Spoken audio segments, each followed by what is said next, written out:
మరి మొత్తం మీద సార్ అంత బిజీ నటనా జీవితం నుంచి మీరు రంగస్థలంతో పాటు మీకు రేడియో అనుభవం ఉంది. అన్ని పాత్రలు వేసిన తర్వాత ఇప్పుడు మీకు నటనకి దూరంగా ఉండడం అన్నది కొంత బాధ కలిగిస్తోందా, లేక హాయిగా జీవితం ఇలా బాగుందనిపిస్తోందా? ఇప్పుడు బాధ కదండి. అంటే తోచదు ఫస్ట్ పాయింట్. రోజు 100-150 మంది మధ్యలో యాక్ట్ చేయడం కదా. ఇప్పుడు ఏంటంటే ఒంటరిగా ఇంటి దగ్గర కూర్చోవడం. నేను మా ఆవిడే లేకపోతే మా కోడలు మా మనవాళ్ళు ఏదైనా కాలేజీ నుంచి వస్తే వాళ్ళతో ఒక 5 నిమిషాలు మాట్లాడటం. పుట్టేప్పుడు అంతా ఇట్లా కూర్చోవడమే కదా. ఇక్కడో ఆ ఇంట్లోనో లేకపోతే ఎక్కడో అక్కడ ఫోటోలు చూసుకుంటే అవి చూసుకుంటే అంతే. ఇక బోర్ కాదు, పిచ్చెక్కిపోతుంది. అవును. అంటే నాకు అప్పుడప్పుడు అనిపిస్తుంది, నేను జీవితంలో 2 బాగా కోల్పోయాను. నాకు మళ్ళీ బిజీ అయిన వాడు ఎవరైనా అంతే. ఒకటి ఏంటంటే ఫ్యామిలీ లైఫ్, పిల్లలు ఆ ఎంజాయ్మెంట్, వాళ్ళని చదివించుకోవడం చేయటం, వాళ్ళతో తిరగడం, కాస్త షాపింగ్ బట్టలు కొనడం, ఇవన్నీ అవన్నీ పోయినాయి.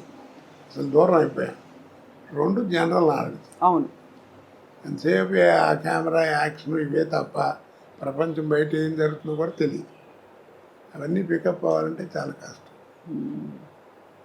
సో అలా మీరు మీ స్నేహితుల్ని కూడా బాగా మిస్ అవుతూ ఉంటుంటారు. అంటే సినీ పరిశ్రమలో మీకు బాబు మోహన్ గారు, బ్రహ్మానందం గారు, మీరందరూ బాగా దగ్గర కదా సార్? బాగా క్లోజ్. నాతో అందరూ అలాగే ఉంటారమ్మా. ఎందుకంటే నేను ఎవరితోనూ ఏం కాంట్రవర్సీ లేదు. నాకు పోలేదు, నేను పడతాను. అందరూ అంటారు ఏదో అని. అందరూ కావాలని కూర్చొని కామెడీ చెప్పించుకుంటారు.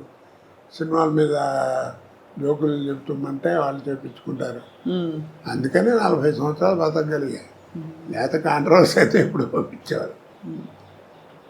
ఏదో ఒకరి గురించి అనడానికి ఏముంది, అనాలంటే బోళ్ళు అనొచ్చు. నిజమే కదా సార్, అంతే. అంటే కానీ మీకు అనే అర్హత కూడా ఉంది ఒకవేళ. ఏదో అర్హత, ఎందుకంటే మీరు మీ స్వానుభవాలే కదా. మీరు 25 ఏళ్ళు రంగస్థల అనుభవం ఉందంటే అది తీసిపారలేని విషయం. ఆ రోజుల్లో మాండలికాలు ఇవన్నీ నేర్చుకోవటం అంటే తమాషానా. టీవీ వస్తుందని ఎవరు అనుకున్నారు కదా. నాటకాలు మొట్టమొదటి అసలు రేడియో లేని మనం లేము. అవును. అసలు రేడియో దగ్గర ఏంటంటే వాయిస్ని ఎలా ఉపయోగించుకోవాలి, మైక్ని ఎలా వాడుకోవాలి, ఎక్కడ ఒత్తు, ఎక్కడ కామా, ఎక్కడ ఫుల్ స్టాప్, ఇవన్నీ నేర్చుకుంది రేడియో దగ్గరే కదా. అవును. భాష.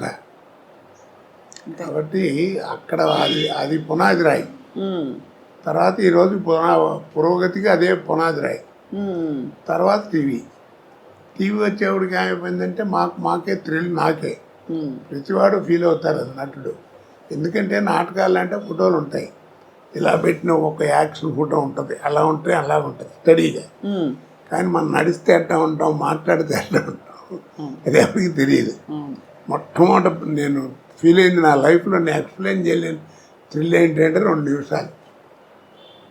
గోవింద్ చౌదరి అని టీవీలో ఉండేవాడు, ప్రొడ్యూసరు. ఆయన రికార్డ్ చేసి ఫస్ట్ డే పండగ వచ్చింది నాటిక. అదే నాటిక ఫస్ట్ రేడియోలో, టీవీలో నా తెలుగు నాటకం ప్రదర్శించబడటం అదే. ఆ రికార్డ్ చేసి రే ఒకసారి చూసుకోండి వస్తుంది ఇప్పుడు అని చూపించాడు. పెద్ద యాంగ్షస్ ఏంటంటే నా బొమ్మ ఎప్పుడు వస్తే ఎప్పుడు వస్తుంది అంటే మనం నడిస్తే ఎట్లా ఉంటాం, మాట్లాడితే ఎట్లా ఉంటాం, ఎలా చూస్తే అసలు తెలియదు కదా. చూసుకుంటే ఆ 2 నిమిషాలు అసలు ఇక ఎవరిని చూసేది కళ్ళము నీళ్ళు వచ్చేసింది నాకు. అదొక అదృష్టం కదా. అవును అవును అవును. ఆ రోజుల్లో అదేది. తర్వాత సినిమా ఇప్పుడు. సో అలా మీరు మరి సినిమా నటన మీకు అలా అమర్నట్టుగా అన్ని క్యారెక్టర్స్ అద్భుతంగా వచ్చి పడ్డాయి. ఒక్కొక్కటి ఒక రకం, అన్ని రసాలు, అంటే మధ్య మధ్యలో నవరసాల్లో లేని రసాలు కూడా పండించారు మీరు. అదే ఇప్పుడు ఒక మాట చెప్పినా నేను. చెప్పండి సార్. ఆర్ట్ అనేది ఒకటి ఇచ్చేది కాదు, ఒకటి పెట్టేది కాదు. వస్తుందా కొంత అబ్బాయిలు నీకు శరీరంలో శారీరకంగా అంటారే, నీకు ఒరిజినల్గా వస్తూ ఉండాలి. కోట శ్రీనివాసరావు ఇప్పుడు ఇవన్నీ చూశారు, ఒకసారి దివాయి అన్ని ఫోటోలు. ఇప్పుడు ఇవన్నీ చూస్తే ఏమవుతుంది, మీకు ఆశ్చర్యం వేస్తుంది ఎలా చేశాడు ఏంటి. అవును, చాలా సార్. ఇన్ని పాత్రలు, పద్మశ్రీ దాకా ఇవన్నీ. దీనికి ఒకటి చక్కగా చెప్తాను. నీకు పెద్ద గుమ్మడికాయ అంత టాలెంట్ ఉంటే కుదరదు, అర్థమైందా? పెద్ద గుమ్మడికాయ అంత టాలెంట్ నా దగ్గర ఉంటే కుదరదు. ఆవగిందంత అదృష్టం కూడా ఉంది. అది అవునవునవును, ఆ రెండు కలిసి వచ్చిన వాడే కోట శ్రీనివాసరావు అంటే. అద్భుతం.